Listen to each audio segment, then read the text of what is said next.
Rocket Boy, April King, Mascardo, and the Android, EJ Sobretodo.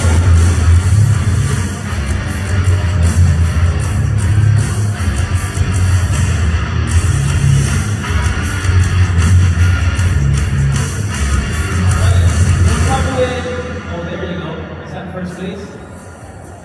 First place? Congratulations. Okay, we'll start with the Wonder Boy. So the Wonder Boy, why is it the Wonder Boy? Where did you get the term Wonder Boy? Ay, tawag ko po sa akin. Ay, Tagalog ka pala. Lagi ka naman. English pa ako eh. Buti naman. Okay, Wonder Boy. Bakit Wonder Boy? Ay, tawag ko sa akin dati. Bata ko po sa kanila. Kaya ba tumatak na? Hindi mo kumagot. Yun po nung nakilala ng mga tao. Okay, Wonder Boy, nakalaman mo si ano pa sa SS600, nakalaman mo. Nag-post na naman yung competition ninyo ni ano pa. Kumbaga, okay naman kasi kahit nagkalaman kami, pero dahil niya mga kami, nakapagtulungan, parang itutulungan pa rin kami sa race. Kaya para sa akin, okay din siya mga okay yung experience. Saan kayo uling naglaman? Saan lugar? Nung huli sa Japan, kami nagkalaman. Kumusta naman ang experience mo din na nakakaikot ka ng pagtulungan sa Japan? Siyempre, sobrang thankful ko dahil binigyan ako ng Yamaha na ganitong opportunity para makapag-compete sa iba't ibang klase ng competition ng racing. Siyempre, lalo na sa mga pangarap namin na competition ng salihan. Okay. Congratulations sa huling competition mo. Rocket Boy! Rocket Boy, April King! April King, Mascardo. Ilang taon na, brother? 27. 27. Kailan nag-start mag-motor? 11 years old. Ilan? 11 years. Talaga, kailan nag-start mag-racing? Nung nag-start po ako sa road race, tugumin na lang po ako. Kaya bangkit na lang po. Nag-long ride ka din. Pag racers pa nag-long ride din. Depende. Kung naiinit kayo kasi sa liit, mabilis yun. Nakaka-long ride ka rin. Basta sa tamang nasa may mga lisensya lang. Ano ang favorite mong motor na hindi pa racing, yung pang araw-araw lang? Usually, favorite ko talaga is Yamaha. Kumbaga, may niyo po ako dati. Kasi doon po ako nakatutunong mag-motor. Kumbaga, scooter kasi.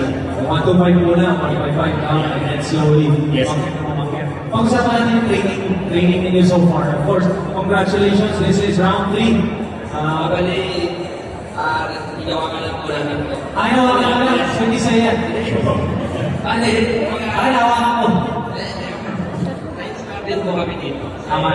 Kumbaga, tawakan namin ito, pangarap namin. Yun nga, yung mga training, pinagsisigipan namin, ibig ko, chemistry namin. Last round, Japan, medyo only na sana eh. Makapodium na sana tayo, pero hindi lang sumama yung swerte.